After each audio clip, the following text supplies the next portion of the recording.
जय शिव बाबा, जय निराकार। स्वर्ग का नाम बड़ा सुंदर है, लेकिन इसके बारे में जानते कुछ भी नहीं। यहाँ तो कोई मरता है तो कह देते हैं स्वर्गवासी हो गया। अब वो स्वर्गवासी यदि मरने के बाद हो गया तो यह तो निश्चित हो गया ना कि तुम नरक में हो।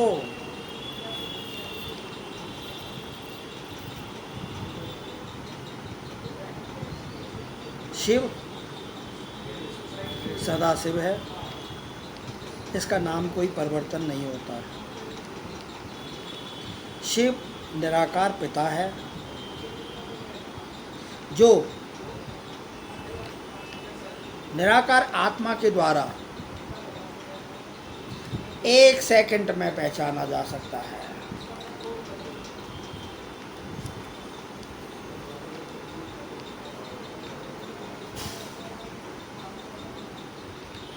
यह सृष्टि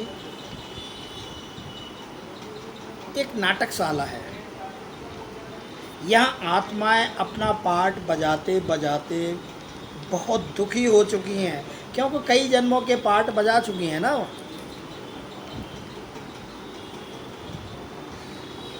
यह बहुत बड़ा मांडवा है, मांडवा जिसको बोलते हैं, यह बहुत बड़ा मांडवा है।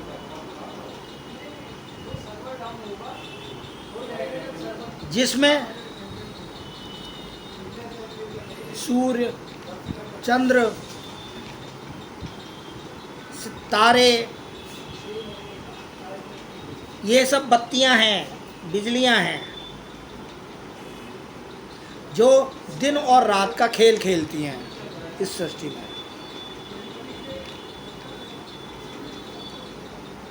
मनुष्य अकाले मृत्यु होने से कलयुग में मनुष्य अपनी मौत के लिए बहुत सशंकित रहता है।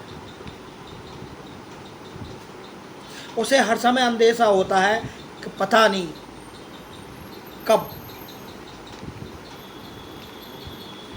ये आत्मा शरीर को छोड़ के चल दे।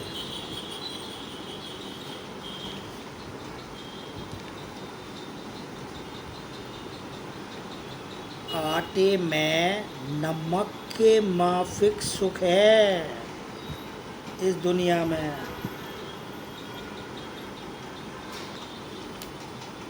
और दुख वैरायटियां हैं, मेजॉरिटी है वैरायटियों की। इतना दुख भरा पड़ा है। कहते हैं ज्ञान परंपरागत नहीं होता। भक्ति मार्ग के शास्त्र, शिरोमणि गीता, सर्वशास्त्र शिरोमणि गीता जो भक्ति मार्ग की थी, वो भी द्वापर में बनाई गई। अच्छा, एक बात खास और है कि केवल गीता जयंती होती है और किसी शास्त्रों की, वेदों की, उपनिषदों की कभी कोई जयंती या उत्सव नहीं मनाया जाता। ये कलयुग है। सतयुग में तो बहुत थोड़े थे मनुष्य।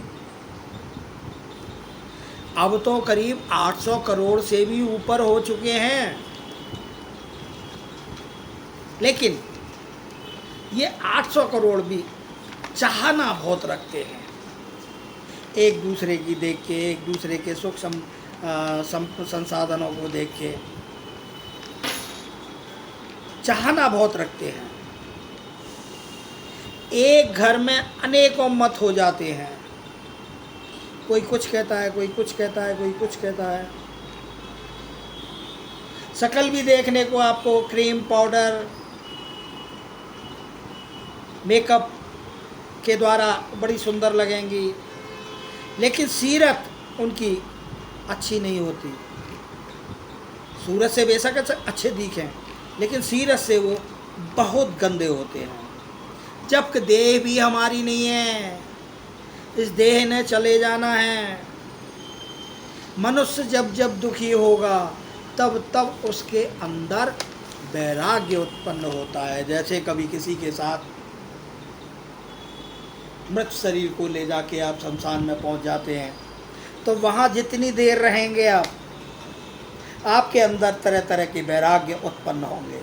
लेकिन जैसे ही आप वहाँ से आएंगे तो ये जो माया जाल है ये आपको फिर आके घेर लेता है। जय शिव बाबा।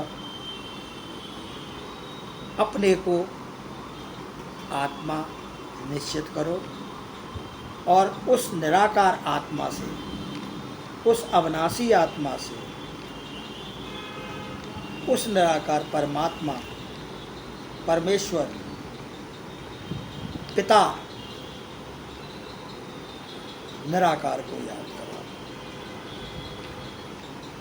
उससे तुम्हारे जन्म जन्मांतरों के पापों का बोझा कम होगा, हल्का होगा और आप उड़ती कला में फुर्र हो जाएंगे। जय शिव।